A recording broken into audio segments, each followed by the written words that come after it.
In this episode of Marie TV, we do have some adult language. So if you have little ones around, grab your headphones now. Hey, it's Marieforleo, and you're listening to the Marieforleo podcast. You know, today's culture is one that's filled with fear, scarcity, and uncertainty. And what we need most in times like these are people who are willing to step up, people who are willing to be brave, to be courageous, and to lead with heart. My guest today is here to show us how to do just that. Dr. Brené Brown is a research professor at the University of Houston, where she holds the Huffington Foundation Brené Brown Endowed Chair at the Graduate College of Social Work. She spent the past 2 decades studying courage, vulnerability, shame, and empathy, and is the author of 4 #1 New York Times bestsellers: Braving the Wilderness, Rising Strong, Daring Greatly, and The Gifts of Imperfection. Her TED Talk, The Power of Vulnerability, is one of the top 5 most viewed TED Talks in the world. Yes, in the world, with more than 35 million views. Brené lives in Houston, Texas with her husband, Steve, and their children, Ellen and Charlie. Her latest book, which we're going to talk about today, Dare to Lead, Brave Work, Tough Conversations, Whole Hearts, is available now. Brené, it is so great to have you on the Marieforleo podcast. You're one of my favorite humans in the whole world, and I texted you this, but I need to say it right now. Dare to Lead, another one that you knocked out of the park. My book is filled with underlines and highlights and dog-eared pages and all of the good things. But I need to ask you, you're so prolific. I am curious, why this topic and why right now? First, anywhere, anytime, doing anything, I'm yours. Like, I'm in. So thank you for having me back. Let me tell you, the last time we did something together, you have an amazing crew. Like, not only the people who work with you, but your community is incredible. So thank you for inviting me in again. Anytime. So why this book? Oh my God, it's a really good question. A couple of years ago, we got super clear. Like, the name of our company is Brené Brown Education and Research Group. And so we have this mission of making the world a braver place by sharing our research and our work in a really accessible, relevant way with impact, looking for impact and scale. And so I realized, and I had already been studying leadership, but I didn't think I would do a leadership book per se. I thought I would just weave it in, like I kind of did with Daring Greatly and Rising Strong. I'd weave it into other books.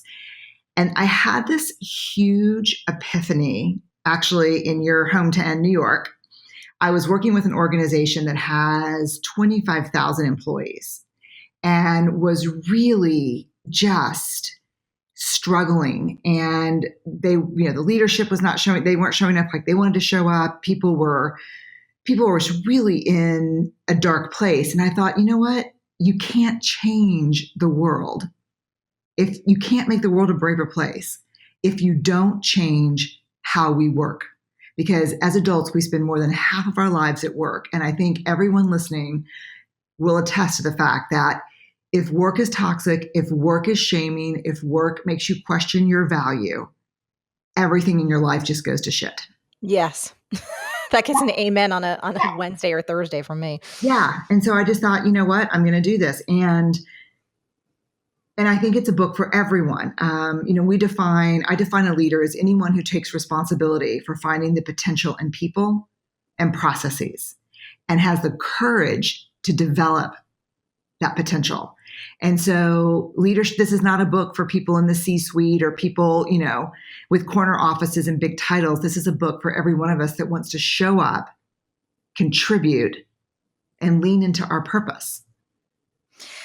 So in the book, you talk a lot about armored leadership versus daring leadership. Yeah. Let's talk about what is underneath these different approaches. And I just want to underscore what you just said about that this is for everyone, because I feel like, especially in my community, for the folks listening right now, from what I've read in emails and just keeping in touch with our folks, one of the things that can plague us is not thinking that our voice matters, not thinking that we have anything important to say, or that, as you said, if we're not in that corner office, we're not at that C-suite level, that we're not a leader. But I do think, as you well know, now more than ever, we need brave people to stand up in every corner of every organization, of their families, of their friend groups, everything. So let's think about this from that perspective. Armored leadership versus daring leadership. What's that about?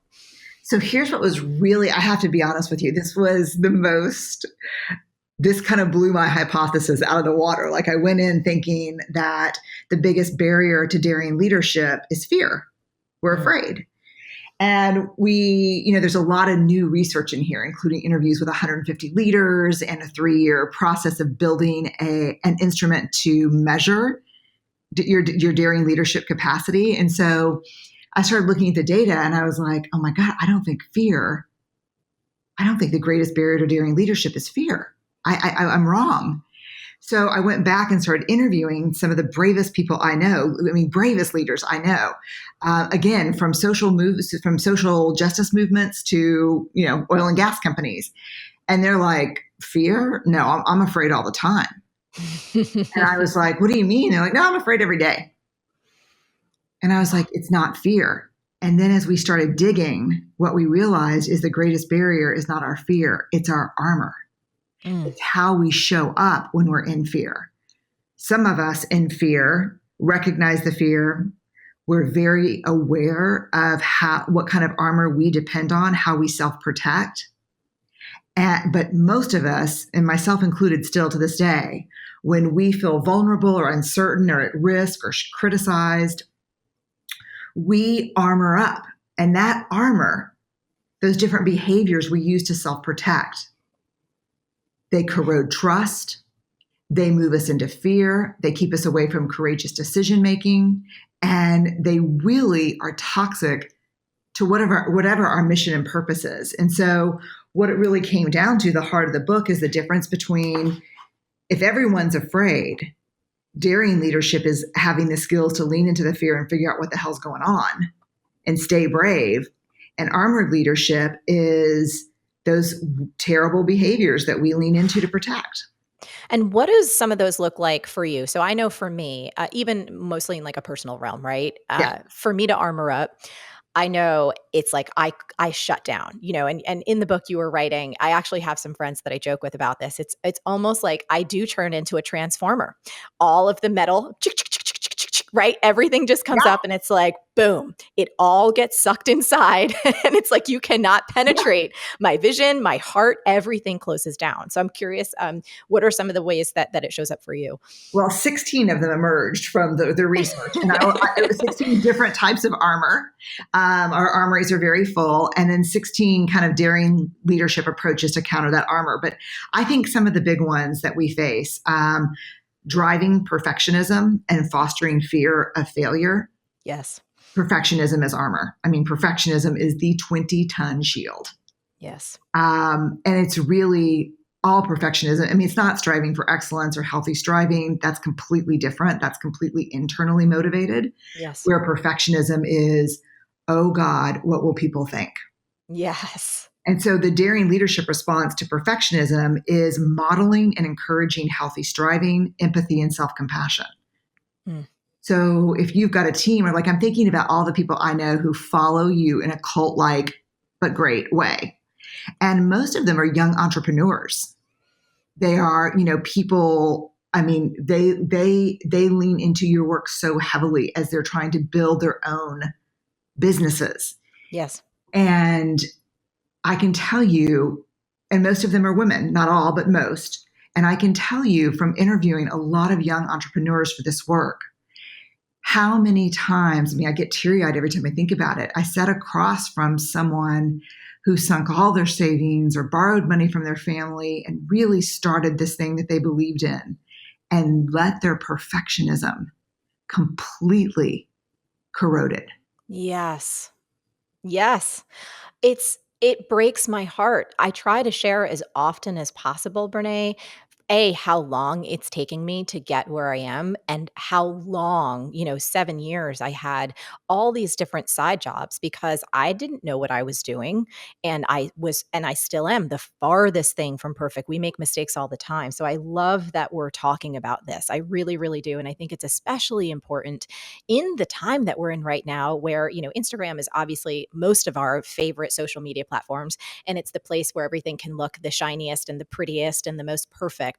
perfect, which, that's a whole other conversation. But I was having a talk with a girlfriend the other day, and I said, "Hey, how are you?" Because she's been experiencing a really tough, difficult time.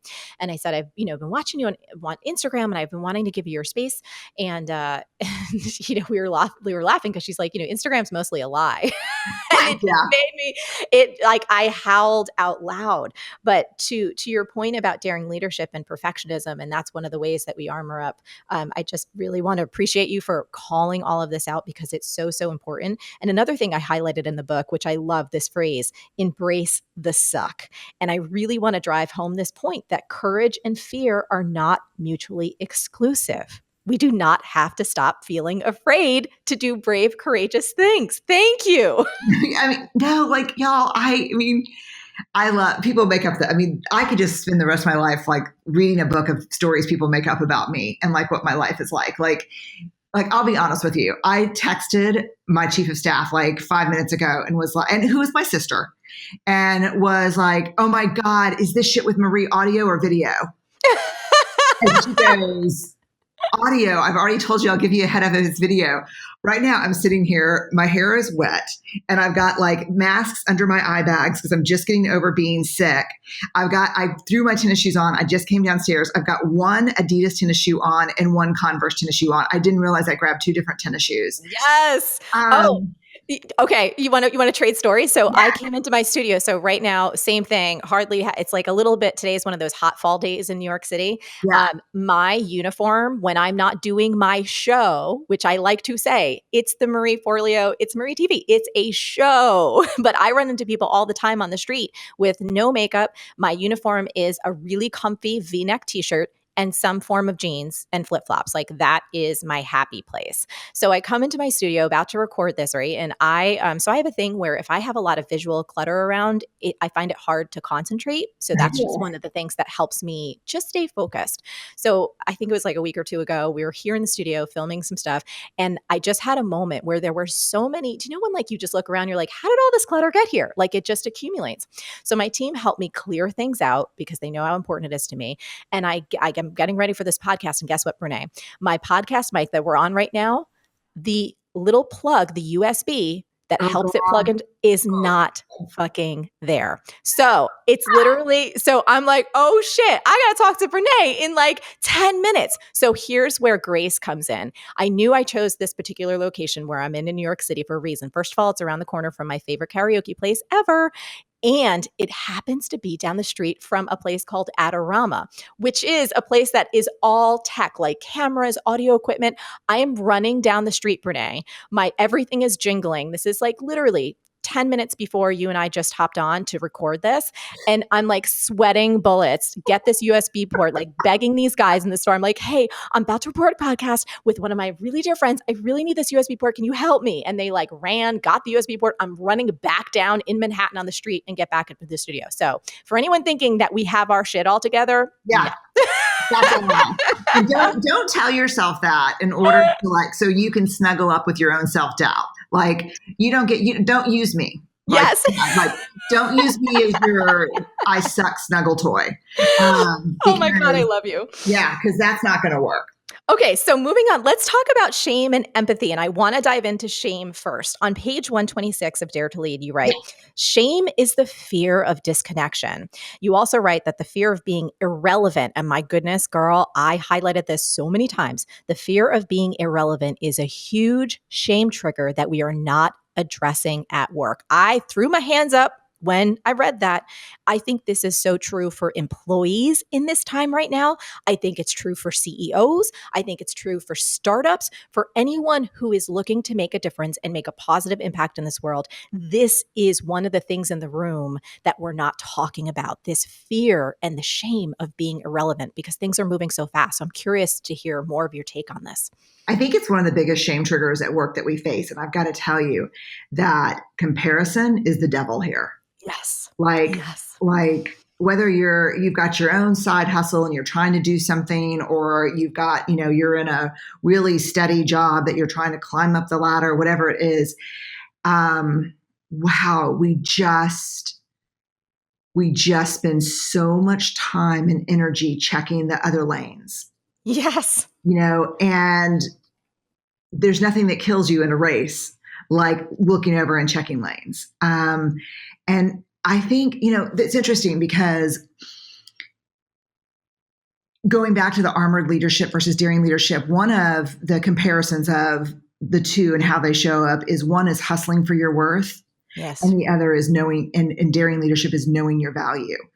And when I say knowing your value, I don't mean like looking in the mirror and saying, I value you and I love you and you're awesome, Brené, let's go kick some ass. I mean, if you do that, that's rock on, that's great.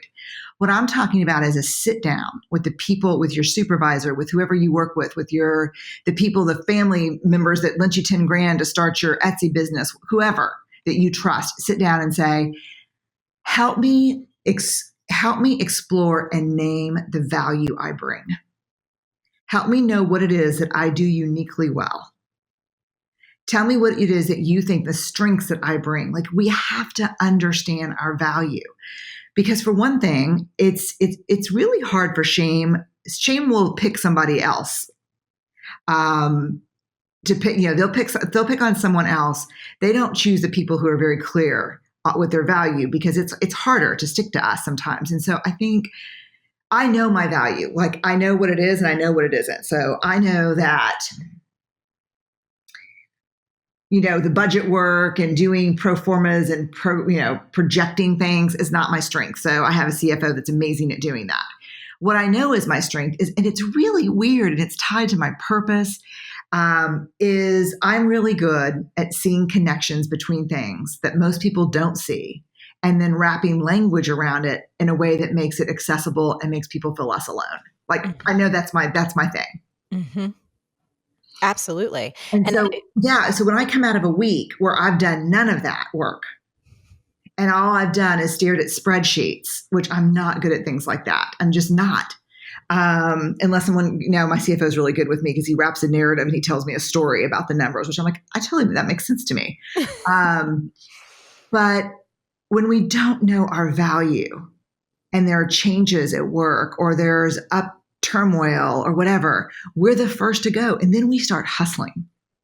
Then we start, I don't know my value. I don't know if I'm relevant. Look at me. Look at me. Look at me over here. I've got the answers to everything. I'm the best. And then we go into comparison. And then it's just a shit show from that point forward. totally. I think you hit on something that I really want to go back to because I think it's huge. I felt it in my heart when you said it, and I recognized it in myself. Is, sometimes, we have a program named B School, right? Yeah, And of course. where I work with people every year and I have so much fun. And one of the things that I often do is I just go live, like, in that particular case, it's been in our Facebook group where I just pop up, I throw on, and that's actually really fun for me because I just do it in my kitchen or my, wherever Yeah. the hell I am. I'm just like, yeah, all right, let's do this, guys. Let's throw down. Let's talk. What are your questions? What's happening? And I am so alive when I get to work with people, when I'm dealing with them one on one. And I have started to recognize in myself, if I don't have enough of that, when I am not flexing my strengths, like when you were saying, right? If I haven't done this kind of seeing the patterns and wrapping language around and making it accessible for people and helping them feel like they're not alone, if you haven't flexed those muscles enough, that's almost when we pull out of our strengths. And then all of a sudden we start looking around to the left and to the right, comparison hits in, and I call it compare schlager. I feel like it's, Totally. do you remember, you may not remember this, but maybe for me, it was like Goldschlager. It was like that terrible liqueur way back in the day. Oh, yeah. Oh, with the gold flakes. And With the it's like, once you do a few shots of that, you're down for days, if not weeks. It's really hard. So I do want to underscore for anyone listening, if you're thinking like, oh God, yes, comparison is one of my habits. Brené gave you a huge hint. The more that you understand and know your strengths, what value you bring, and you make sure you're practicing that, exercising that, flexing that, serving through that, the less space and time we kind of pull back and go into that comparison zone. I love it. One of the things that made me really proud as a leader, because it's something I work on a lot, was getting some 360 feedback about my own leadership, which was hard because not everything was great. It was a pretty mixed bag. But one thing that I was proud of is that everyone reported to me could almost recite verbatim what they thought their value was in the conversation that we had about their value. That's awesome. Yeah, because and it's I think one of the most dangerous things I've seen, even in my own leadership and then working with other leaders, is when we're leading a team. Let's just stick with value for a second, because there's two types. There's value, like what value do you bring, and what are your values? And so this is, to me, one of the biggest hacks in the book that is the most tremendous game changer. And we've done this work everywhere from the Gates Foundation to Shell Oil, across the board. And it has changed teams. It's this. One, make sure the people who work with you, and especially if they report to you, make sure they understand their value. Have an explicit conversation about it. Then, I don't think you can really know people unless you understand their values, not the value they bring, but what the ideas and beliefs they hold most precious. And so one of the exercises we do, and it's so great, is we just get a large poster and we hang it up, and everyone writes down their two values. So mine are faith and courage. And then we leave them up for a week. And then over the course of the week, everyone on our team puts a sticky note up for that person, kind of anonymously, about how their behaviors really show those values and what they appreciate about those values in that person. And when you're sitting with a team during a hard as shit rumble because there's been a failure, or we've made a consumer facing mistake, or something's happening, and you're sitting across from someone and you're pissed and you feel blamey, but you know that their values are connection and learning, you know how to lean into the conversation with them. You know what's going to hurt. You know what they can hear and what's really hard to hear when things are tough. So we're just not having enough of these conversations about the value we bring and the value we stand for. I'm so excited about this because you just gave me a perfect idea. And I was just thinking as I'm listening to you, and I loved that part in the book, it's going to be fun for us to do because, we have a virtual company. Our entire team is distributed. So there's about 30 of us. And, we do very, very well. We get together and periodically, like we went on vacation together in Mexico. I think it was a year and a half or 2 years ago. But this is going to be fun for us to do because we love it and we love each other. And thank you for highlighting that, because we're not talking about those things enough. In my personal life, love languages, one of the simple tools that has made a huge difference in my relationship with Josh and even frankly on our team. We use love languages on our team so that we understand each other and we can therefore offer appreciation and love to one another in a way that's going to be well received. So this value conversation is just top notch. I also want to talk about empathy. Again, this was another section in the book, highlighted a ton. You write, in those bad moments, it's not our job to make things better. It's just not. Our job is to connect. It's to take the perspective of someone else. Empathy is not connecting to an experience. It's connecting to the emotions that underpin an experience. Empathy isn't about fixing. It's the brave choice to be with someone in their darkness. Let's talk about this distinction because I think it's really important to get the nuance here between empathy and sympathy. Yeah, so I think one of the issues every now and then, we're in the middle of this right now. Every now and then, social scientists will find a word that we've all come to, understand, accept, and, feel encouraged by, and they'll go under attack around it. So a couple of years ago, people took on authenticity. Now there's a couple people taking on empathy and saying, no, empathy is not the answer. It's, it's too exhausting. It's too hard. We just need to be compassionate. Well, I call bullshit. To be honest with you, because as someone who's studied empathy for 20 years and have studied compassion, they're different things. And so the deal with empathy is this. If you call me and say, I'm going to make up something. Hey, it's me. And Josh and I just had a really big argument, and I don't know. Well, I can't use as an example because I would relate to that personally. But if you here's the thing.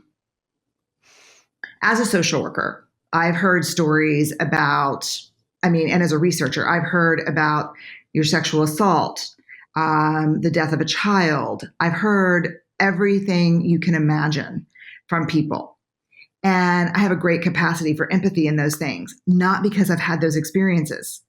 It has nothing to do with having those experiences.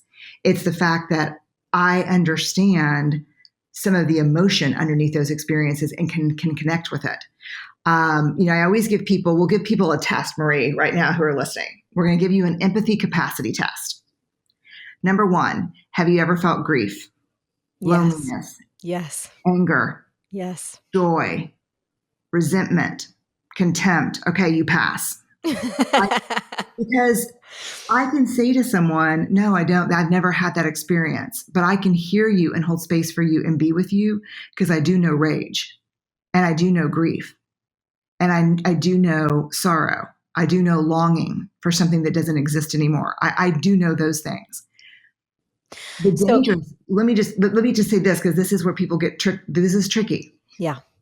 Empathic failure is more likely to happen sometimes with people who've had the exact experience. Because even if I've had the exact experience, even if I've been fired in front of my colleagues, that doesn't mean it was the same for me. So empathy is about connecting with an emotion that someone is experiencing and conveying back our understanding of that emotion. I feel that with you. I understand. I don't understand. It's not that I went through it, but I understand what this feels like and I can hold space for it. Sympathy is, you know what, that never really happened to me. So I feel sorry for you. I'm sad for you. Mm. It's feeling for someone, not with them. Mm. I can even, it's funny. Obviously we're having a discussion right now, and you're role playing. You're demonstrating for us just a few words, but even listening to you, even though this is all made up, I can feel the difference. I can feel the difference just with those two statements.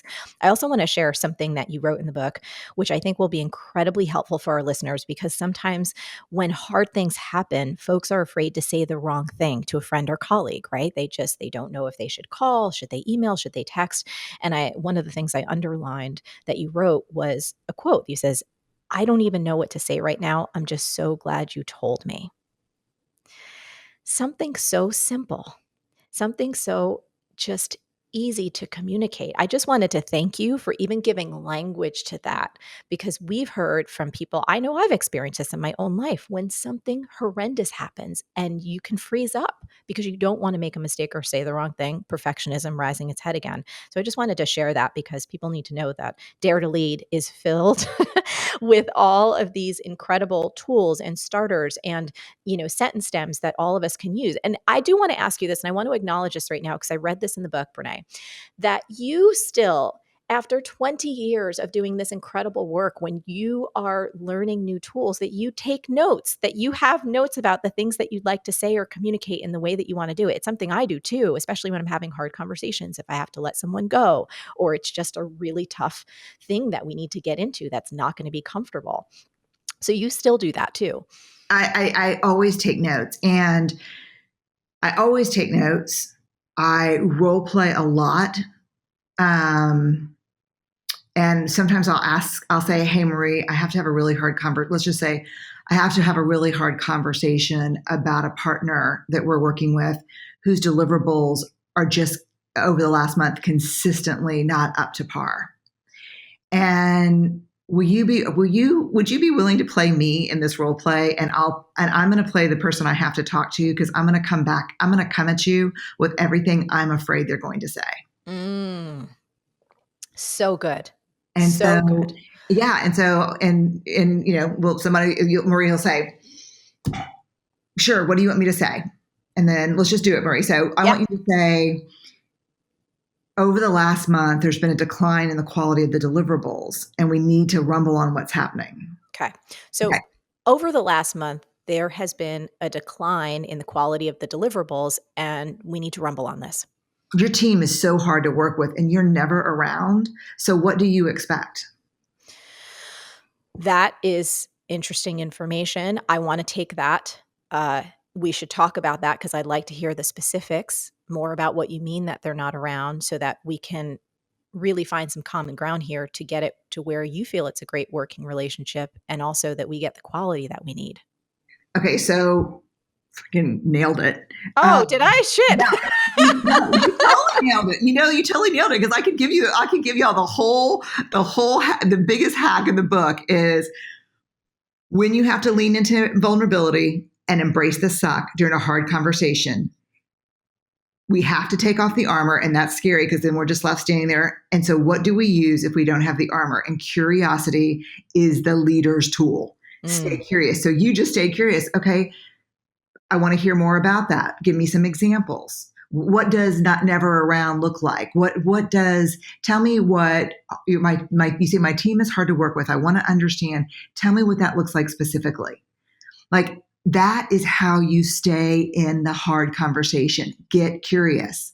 And so if literally you and I worked together and I did this role play with you and you came back, I mean, I have goosebumps right now, literally, because then I'm like, okay, got it. So if they come at me about how shitty we are, don't defend, don't transform her up, stay open and get curious. Stay open, get curious. Mm. Mm. And I mean, and this is the way we work every day in our organization because we have a lot of hard conversations and it just works. I don't know what to tell you. It just works. Yeah, it does just work. And when, for me, our team, again, even in my personal life, when I can remember these things, it's miraculous what happens to our connections, to our intimacy, to our ability to trust one another.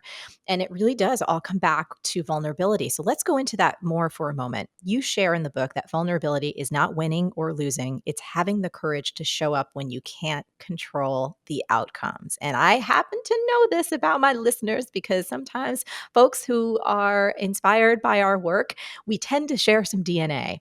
So the desire to control outcomes, right? Oh, yeah. Yeah, that's something that a lot of us can relate to. So how can we tell us more about vulnerability? And I want to move on to also, and take this however you want, like wherever we want to go, making the distinction between vulnerability and oversharing, discerning what's appropriate and healthy and what's not.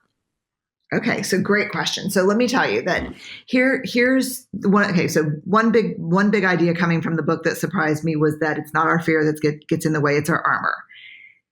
Another big idea that I think came from the book is courage is teachable. It's a collection of 4 skill sets that are 100% teachable, measurable, and observable. We can learn to be braver. We can teach others to do it. We've done it in now 50 organizations with over 10,000 people.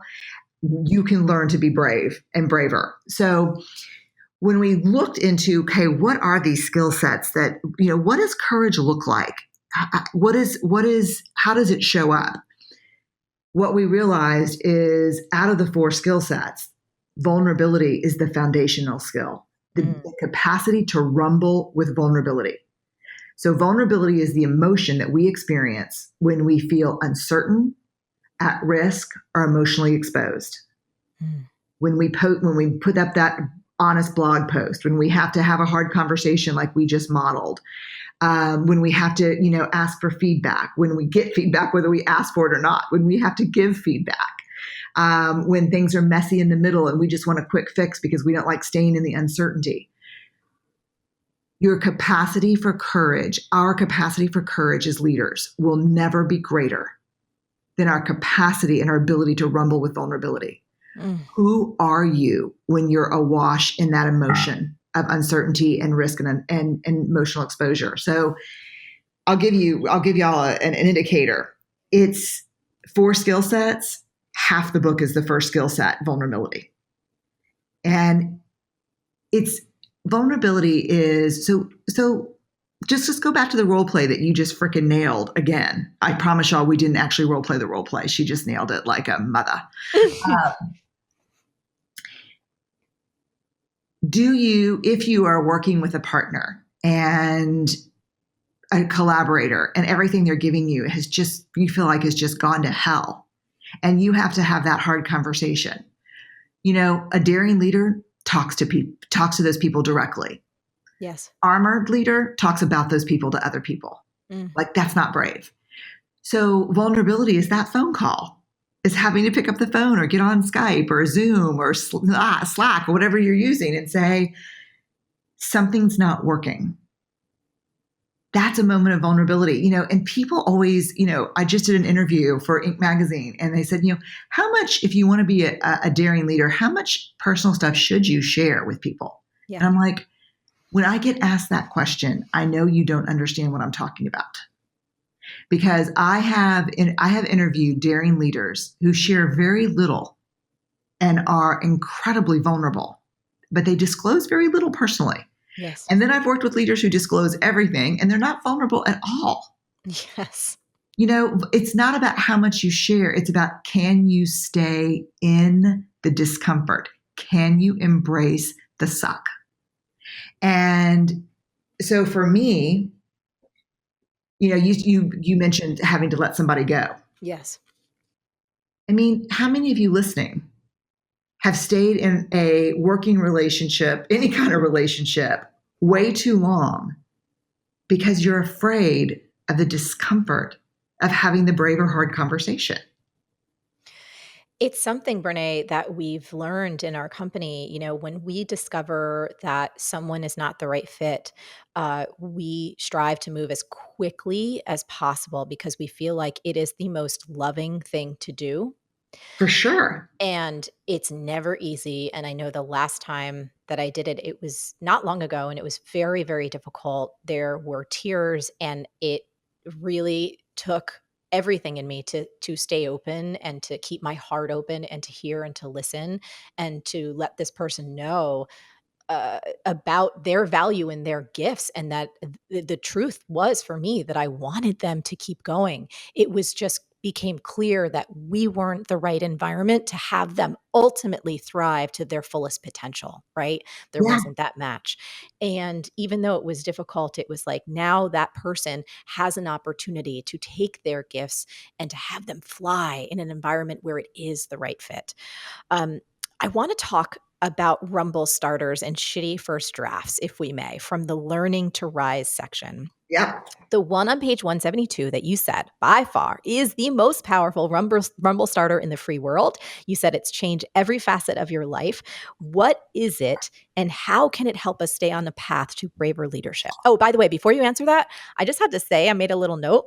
I feel like, how my book is everything is figure outable. When you were Yeah. talking about courage, I was like, courage is figure outable. I wrote it down on my little notepad because it is. It's like, for anyone listening, it's like courage is figure outable. Brené has the steps. She has the skills. She has what you can practice, and it's all in Dare to Lead. Okay, back to rumble starters. It is so figure. I have thought about you so many times because sometimes my team will say to me, your problem and your gift is you believe that everything can be figured out.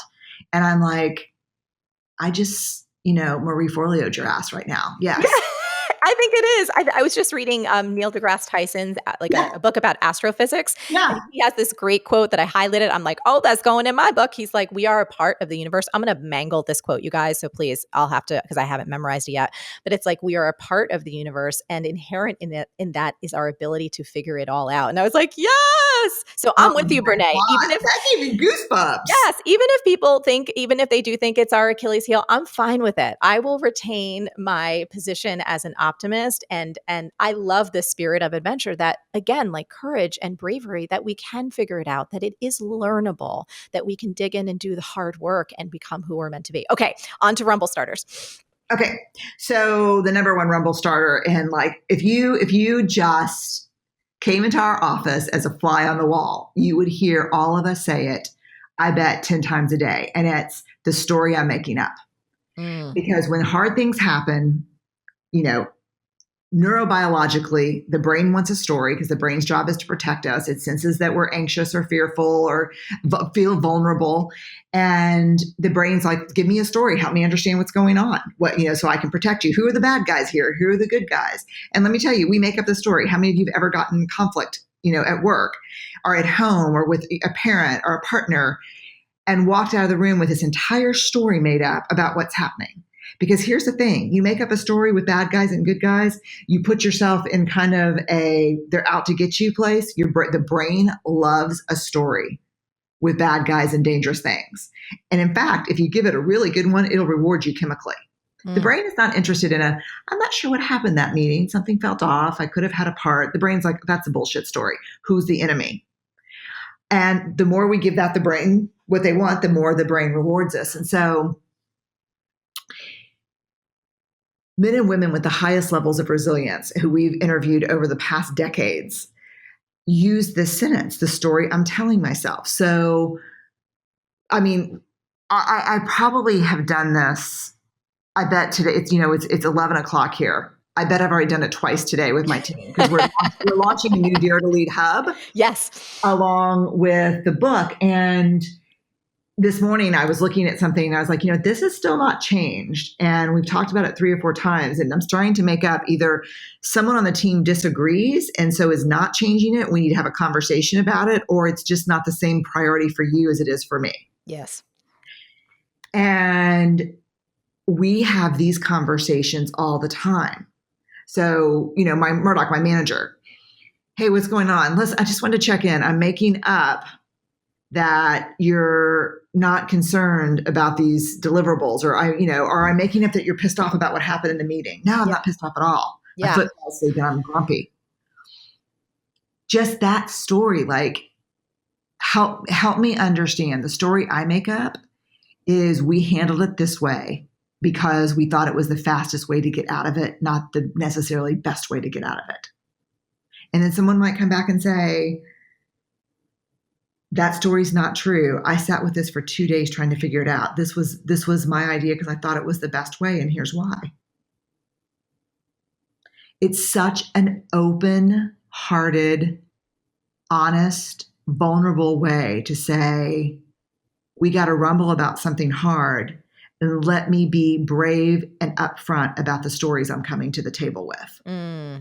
I love it. I'm so excited to use this. I'm going to use it. I can promise you our team is going to adopt this. It's brilliant. And, Josh and I actually do this quite a bit.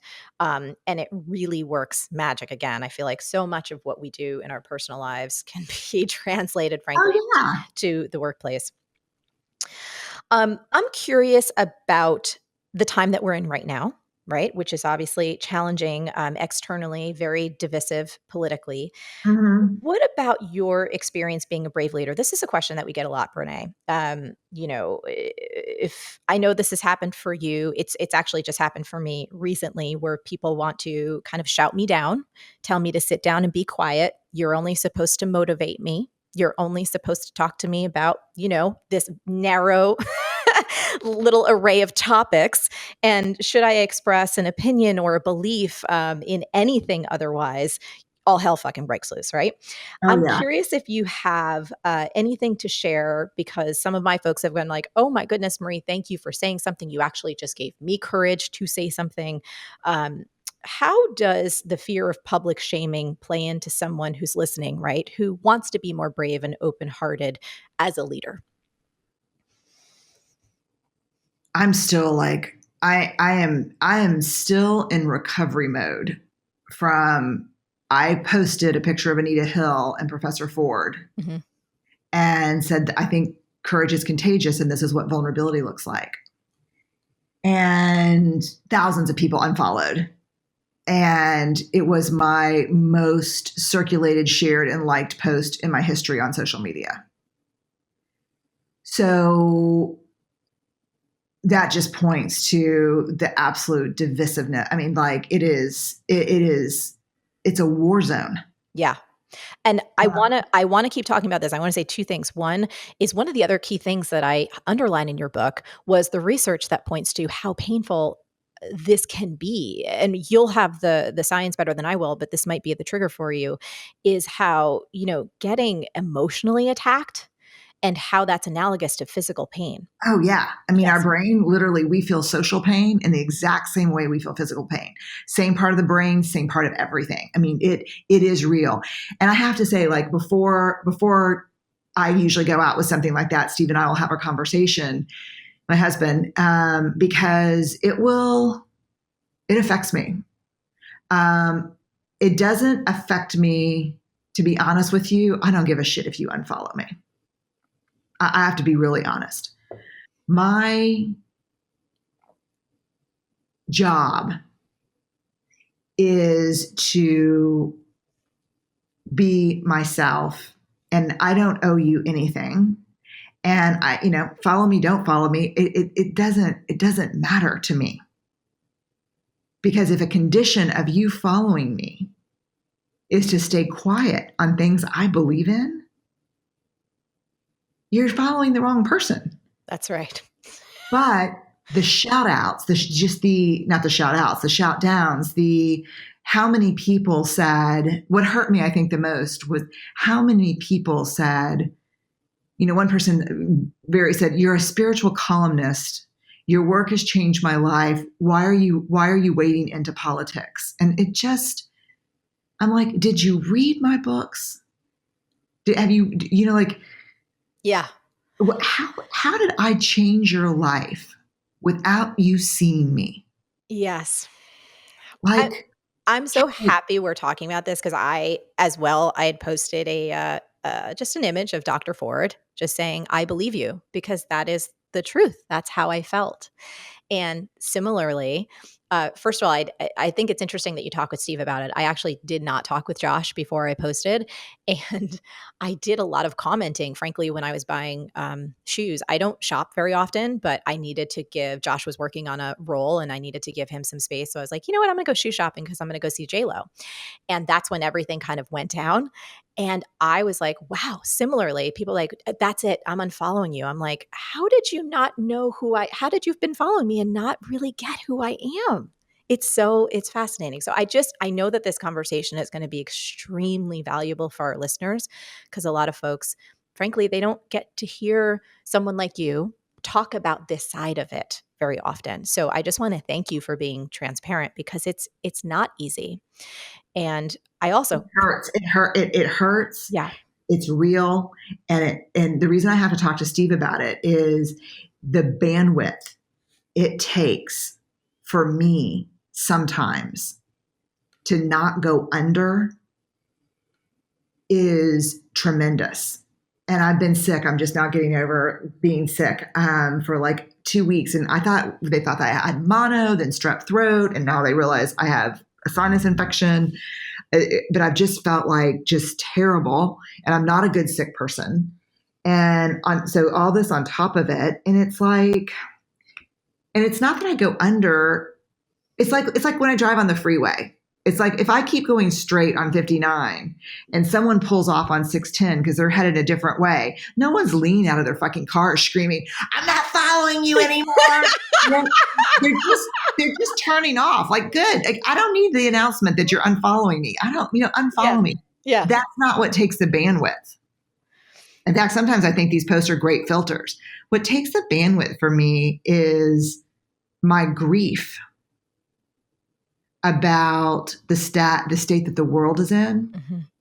and that people use my work to be brave and speak their truth and then punish me for doing the same. Mm-hmm. And it's almost all women. Mm. That's what makes me sick.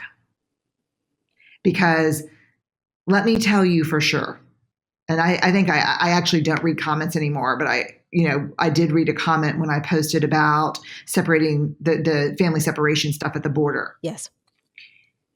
And people saying, they deserve it. They brought their kids. They knew the risks. And finally I just said, look, here's the thing. This is how I feel about all the social justice work that I do and that I have done for 30 years is I hope to God you're never faced with a situation where you have to escape violence or persecution with your children. But if you do, and they're taken away from you at the border, no matter how shitty you are to me on my social media, I will be there screaming and fighting for your rights too. I'll be pissed, but I will be there. So don't suck what you need out of my work and leave some vague memory of who I am behind and then be pissed off when I'm myself. Amen, Miss Brené Brown. I'm just gonna clap. I'm by myself in my studio, but I am clapping. I know there are a lot of people listening right now who are clapping. I ran into some guy in Adorama. He's like, "What's your podcast?" And I told him. So I hope, hey, Mr. Dude from Adorama, you're listening to this too. Brené, I love you. Okay, so only two more questions before we wrap up. As a CEO and a founder, how has this research impacted the way that you lead your team? Every day. It's changed everything. It's changed I think one of the two findings that I write about in the book, I try to write the book like a playbook. Like we even have a downloadable glossary and key terms, because we bolded key terms and words and hacks in the book. Mm-hmm. But two of the things that changed that I'm more mindful now of, one is that you must care for and be connected to the people you lead. That is an irreducible need. This idea from the old command and control type of leadership where I don't have to like you, I don't have to respect you, I don't have to do anything like that, I just need to lead you and be fair, that's bullshit. You have to care for and be connected with the people you lead. Period. Yes. And so one-on-one time with because I lead, the people I lead are all the senior leaders that run the business. And I have to and I want to be connected heart to heart, human to human. The second thing that was really, God, if you don't hear anything but this, hear this. We must invest a reasonable amount of time attending to people's fears and their feelings, or squander an unreasonable amount of time dealing with problematic behaviors.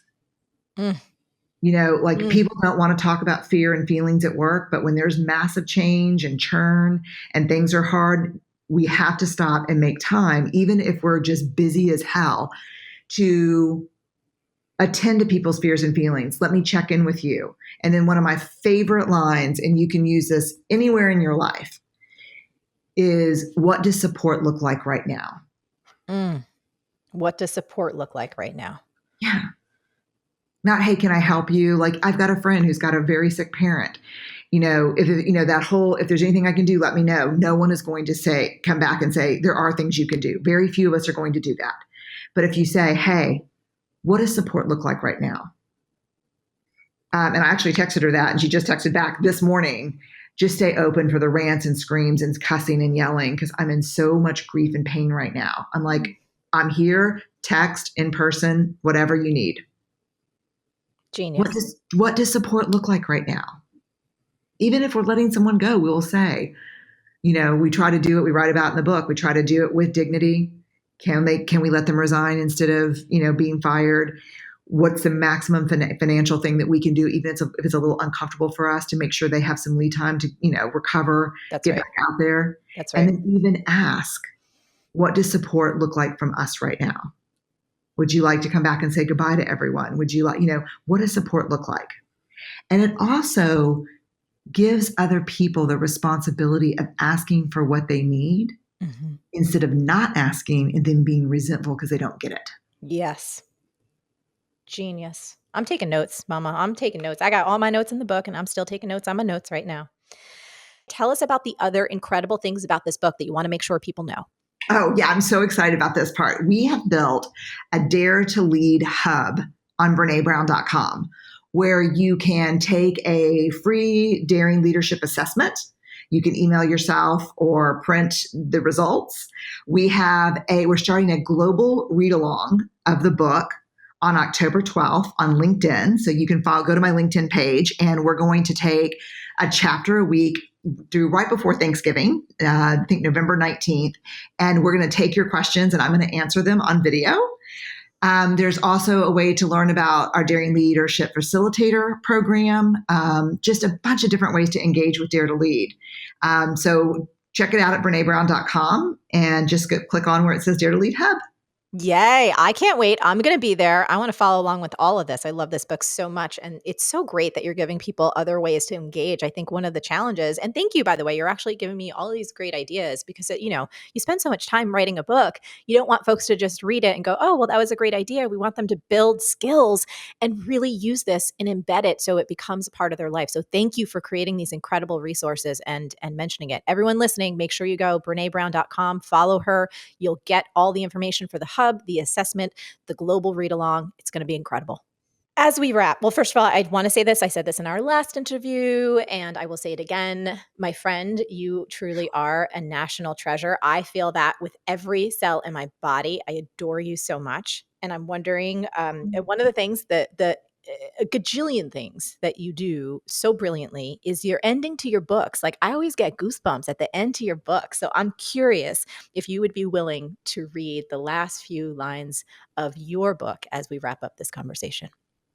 I would love to. And thank you so much. And thank you for being so brave with your life, Marie. It matters. And it matters to a lot of people who probably don't know you. And I know you up close, and it matters to me all the time because Thank you. courage is contagious. Yes, it is, Mama. And it's figure outable. And it's figure outable. Okay, last paragraph of the book. As you think about your own path to daring leadership, remember Joseph Campbell's wisdom. The cave you fear to enter holds the treasure you seek. Own the fear, find the cave, and write a new ending for yourself, for the people you're meant to serve and support, and for your culture.